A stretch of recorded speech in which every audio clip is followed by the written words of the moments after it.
எந்த தைரியத்தில் என்னை கண்டுபிடிப்பீங்கன்னு நினச்சி வந்தீங்க? கண்டுபிடிச்சோம்ல, ஆனால் 4 நாள் ஆச்சு. ஏன் வந்தீங்க? அதான் சொன்னேன்ல, சாரி கேட்கலான்னு தான் வந்தேன். நான் நீ கோமா இருக்கேன்னு நினச்சேன். கோவமாக தான் இருக்கேன். தெரியும். அதான் சீரியஸாக எடுத்துக்க வேணாம், என் கூட பேசாமலாம் இருக்காதுன்னு சொல்லிட்டு போகலாம் தான்.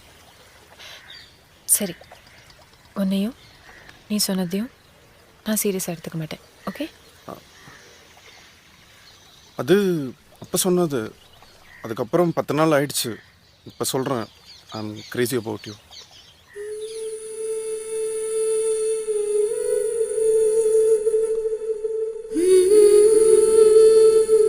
அஹ், 22 வருஷமாக இருந்த ஊரில் நீ இல்லாமல் ஒரு நிமிஷம் கூட இருக்க முடியல.